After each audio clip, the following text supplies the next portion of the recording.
Kalian udah tahu kan siapa sebenarnya Agus Buntung yang viral jadi tersangka perkos-kosan? Siapa sebenarnya yang salah sih? Ini dia.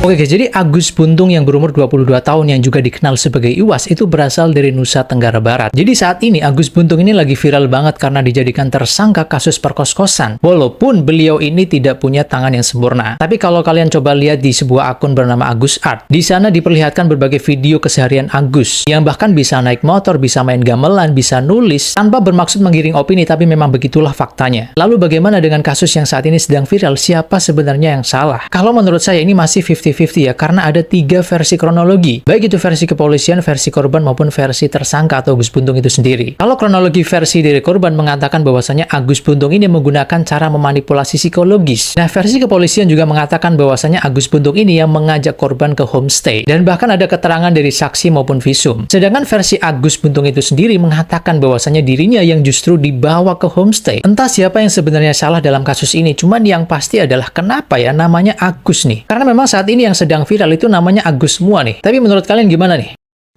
Sepertinya kita harus sepakat, kita sebut orang ini kalau memang melakukan apa yang tadi disampaikan Mas Andre dengan jumlah korban lebih dari 1, dia ini residivis. Tapi residivis itu perhitungannya bukan semata-mata berdasarkan berapa kali orang masuk keluar penjara. Tapi residivisme yang saya maksud adalah berdasarkan dari offense. Perilaku jahat berulang yang argonya dihitung berdasarkan jumlah korban.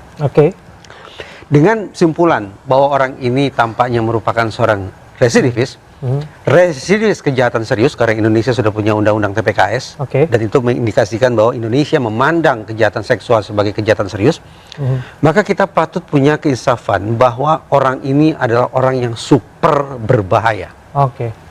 Karena itu, tetap dengan menaruh rasa hormat dan simpati atas keterbatasan fisik yang dia miliki, tetapi dengan pemahaman bahwa orang ini adalah residivis kejahatan serius yang sangat berbahaya. Yuk guys, baik lagi di Oke Kevin, kita lanjut dalam kasusnya Agus Buntung ya. Misteri sejoli olahraga bareng di depan mata yang bikin korban asusila Agus nangis, ingat dulu katanya gitu guys. Nah ini kita lihat beritanya ya, ternyata Agus ini aibnya terbongkar ya. Entah kenapa ya, beberapa hari ini, bulan ini ya, namanya Agus tercemar ya. Mulai dari Agus sedih, Agus buntung gini ya, maaf ya. Dan satu lagi Agus ini ya, Agus Mita ya. Nah, kita lihat beritanya seperti apa guys. Sebagai sinetron dengan skenario yang kerap mengada-ngada, pendamping korban pelecehan seksual Agus Buntung mengungkap biang keladi penyebab psikis korban down hingga ke titik nadir. Sampai akhirnya ada satu momen di mana pelaku mengarahkan korban untuk melihat ke satu arah, di mana di satu arah itu ternyata ada sejoli yang sedang melakukan aktivitas seksual di publik begitu, yang akhirnya membuat korban itu menjadi ketakutan dan menangis saat itu. Korban merasa dia seperti melihat masa lalunya. Hingga kemudian menurut kedua pendamping ini, dimanfaatkan Agus Buntung untuk mengajaknya melakukan ritual pembersihan di sebuah homestay. Si pelaku untuk kemudian mengatakan bahwa korban ini butuh untuk disucikan kembali dari segala ya mandi gitu ya, mandi bersih gitu, untuk kemudian supaya terhapus dosa-dosa masa lalu dan lain sebagainya begitu. Waduh. Oh maksudnya mandi junub kali ya, mata dia mandi suci tuh. Oh. Nah ini ada video adalah harta yang Agus buta ya, yang si Gusmita adalah tata dan Agus Buntung adalah wanita. Sebagai pengingat bertindak lebih bijak katanya gitu guys ya. Nama Agus tercemar nih ya. Buat kalian yang namanya Agus, aduh harus cepet-cepet ganti kalian supaya namanya nggak tercemar seperti ini guys. Gila ya, ini podcast bagus banget. Gue berharap banget lo orang Indonesia semua harus nonton podcast ini, karena bener-bener isinya daging. Semua penjelasan dari Ustadz Felix tuh bener-bener masuk banget ke otak gue, dan gue mengerti banget kenapa dia tuh bisa ngomong kayak gitu. Karena emang iya ya, dari adanya sosial media, TikTok, Instagram, dan banyak orang yang merasa kalau misalkan konten berbagi itu adalah konten yang sangat diminati, konten yang engage-nya tuh gede. Makanya kenapa banyak konten kreator yang memulainya tuh dengan cara yang seperti itu. Mereka merasa nggak apa-apa lah, gue bakar duit duluan untuk mendapatkan attention dari masyarakat. Tapi di sisi lain mereka tuh lupa dengan apa yang mereka lakukan itu ngebuat dampak negatif bagi masyarakat. Jadinya makin banyak menciptakan masyarakat yang ngerasa gue tuh harusnya dibantu, gue tuh harusnya ditolong seperti yang lain. Yaitu mental miskin. Makanya para content creator, please kalian harus nonton ini. Yang gue takutin dari apa yang kalian lakukan itu akan ngerusak generasi Indonesia berikutnya. Terus yang masalah penjual ST, gue tuh ngerti banget ketakutan dari Ustadz Felix. Dia takut kalau misalkan ada the next penjual yang mengharapkan dikasihanin juga. Cuma menurut gue mental masyarakat Indonesia itu udah terlanjur punya mental miskin. Pasti ada, di komennya aja tuh udah rame dengan minta uang. Ya kita perlu waktu untuk merubah mental itu. Karena mupuk mental miskin aja tuh bertahun-tahun. Gak secepat itu untuk melepasnya. Perlu usaha antara pemerintah sama rakyatnya. Agus Buntung melakukan pelecehan pada 13 wanita, ngaku punya mantra khusus. Iwas alias Agus Buntung, pemuda disabilitas tanpa kedua tangan, ditetapkan sebagai tersangka dalam kasus dugaan ruda paksa terhadap 13 wanita. Kasus ini bermula ketika seorang wanita melaporkan perbuatan tidak senonoh yang diduga dilakukan oleh Agus. Korban mengaku mendapatkan intimidasi secara verbal dan fisik. Berawal dari satu laporan, ada belasan perempuan yang ikut melaporkan lantaran turut jadi korban Agus Buntung. Publik pun dibuat bingung akibat keterbatasan fisik tersangka dan bagaimana tindakan tersebut bisa dilakukan oleh seseorang tanpa kedua tangan. Fakta ini menambah kompleksitas kasus dengan spekulasi yang berkembang bahwa ada faktor lain yang mempengaruhi jalannya kejadian seperti manipulasi psikologis atau bantuan pihak ketiga. Lalu baru-baru ini terungkap jika ternyata Agus Buntung memiliki mantra khusus. Mantra khusus ini dibaca Agus Buntung sebelum melecehkan korbannya. Hal ini diungkap oleh Andre Saputra, pendamping korban pelecehan seksual Agus Buntung. Tak hanya itu, Agus Buntung juga mengancam korbannya jika berteriak maka mereka bakal dinikahkan oleh warga. Sampai saat ini polisi terus mendalami kasus ini. Namun polisi memastikan jika kasus Agus Buntung bukanlah pemerkosaan.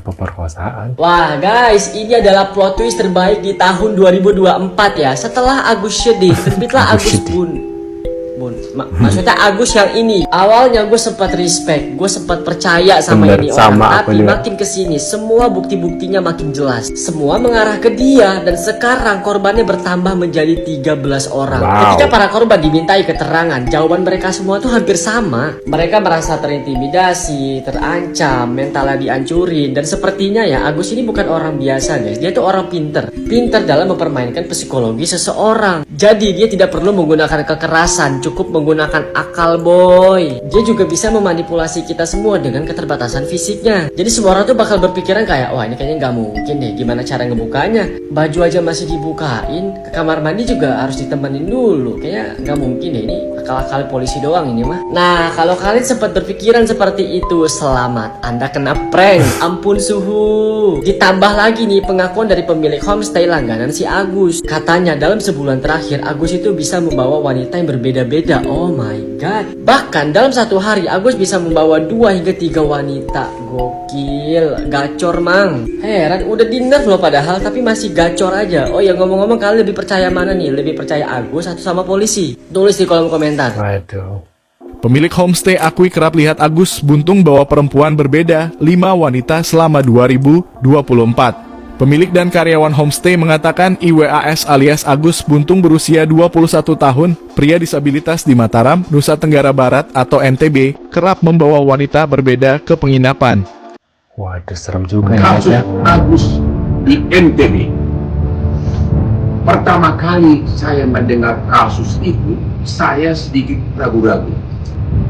Karena sempat Hotman 911 sudah hampir membela si Agus. Tapi saya baru teringat, saya sudah melihat orang yang tidak punya tangan, bahkan tidak punya kaki, tapi kemampuannya sama dengan manusia normal. Jadi, orang yang disabled tidak punya lengan, belum tentu tidak bisa melakukan kegiatan seperti manusia normal. Katanya Agus NTB ini bahkan bisa membawa motor. Disitulah saya makin ada curiga. Ya, jadi fakta bahwa dia tidak punya lengan tidak menjadi jaminan bahwa dia tidak bisa melakukan pelecehan atau melakukan hal-hal yang telah dituduhkan. Kita lihat perkembangannya, tapi sudah banyak contoh di dunia orang yang tidak punya lengan punya kemampuan yang sama dengan manusia normal karena dia sudah terlatih dari mulai sejak kecil. Hotman 911. Waduh. Agus katanya ya, Agus Buntung, Agus Sedih, dan satu Gus Miftah. Aduh, untuk Desember ini ya, akhir tahun, menjelang akhir tahun, nama Gus tercoreng semua guys. Coba lihat sampai habis. Di sini saya punya 2 jajan Cikidot. Lihat sampai habis.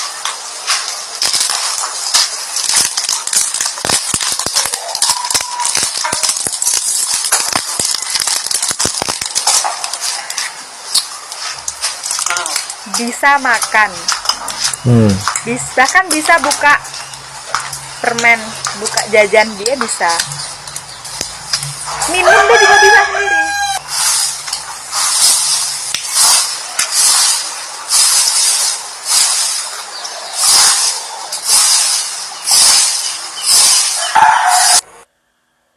Jadi kalau kalian nggak tahu, dia adalah Agus Buntung ya, memang panggilannya Agus Buntung. Dia terjerat kasus pelek gitu sama perempuan, dan sekarang dia sibuk bikin video klarifikasi bahwa dia bilang dia nggak bisa makan sendiri, dia nggak bisa minum sendiri, butuh bantuan orang tua. Dia pernah bikin video seperti itu.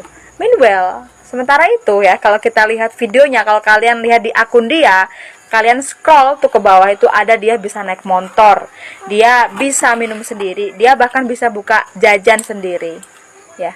Cuma mau kasih tahu aja, omongannya nggak sesuai sama kenyataan. Jadi sementara ini sekarang korbannya bertambah, jadi ya semoga kasus ini segera diusut tuntas, karena nggak selamanya yang nggak punya tangan tuh nggak bisa melecehkan.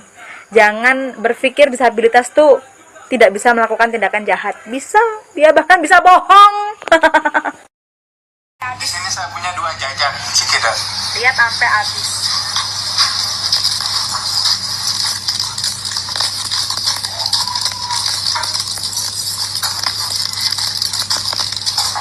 Ya Allah. Bisa makan, bahkan bisa buka permen, buka jajan, dia bisa minum, dia juga bisa.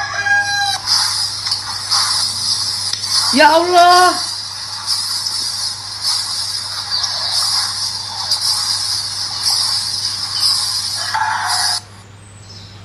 Jadi kalau kalian nggak tahu, dia adalah Agus Buntung ya, memang panggilannya Agus Buntung. Dia terjerat kasus pelek gitu sama perempuan, dan sekarang dia sibuk bikin video klarifikasi bahwa dia bilang dia nggak bisa makan sendiri, dia nggak bisa.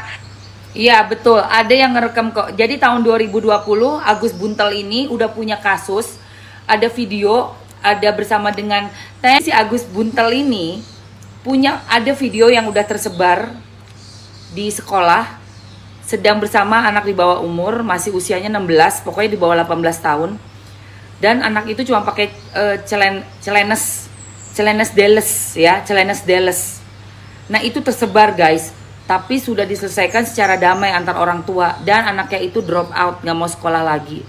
Ini bener-bener ya, lu Gus ya, lu nama Agus ya, itu bener-bener deh, nama Agus ini meresahkan ya guys. Minum sendiri, butuh bantuan orang tua. Dia pernah bikin video. Nah dia bikin video nih, dia dengerin, dia bilang, Agus bilang nggak bisa ngapa-ngapain. Agus ya bilang nggak bisa ngapa-ngapain. Karena keadaan saya seperti ini, yang dimana saya masih dimandain sama orang tua, buang air kecil dibukain sama orang tua, buang air besar dibukain sama orang tua. Agus ini aja belum kelar-kelar, udah muncul Agus lainnya. Nah, menurut pendapat kalian gimana nih setelah melihat beberapa video tentang Agus Buntung, Agus Sedih, dan Gus Miftah? Aduh, gimana nih? Awalnya juga saya ini ya, untuk Agus Buntung itu awalnya juga percaya ya, karena nggak mungkin gitu seorang yang punya lengan, tapi lama-lama aibnya terbongkar ya dengan beberapa video. Wah, ternyata gue ketipu juga, kena prank ya. Hebat lo ya Gus ya, nggak Agus Sedih, nggak ini bermain-main cantik ya, bahkan Gus Miftah aja sekarang bermain cantik, menangis-nangis di depan media ya guys ya, dengan meminta maaf. Nah menurut kalian gimana? Terima kasih, sekian dulu videonya ya, sampai jumpa di video selanjutnya. Mudah-mudahan kalian sehat selalu, dan maaf kalau banyak kesalahan dalam perkataan saya. Nah sampai jumpa di video selanjutnya, sehat selalu buat kalian ya, see you guys.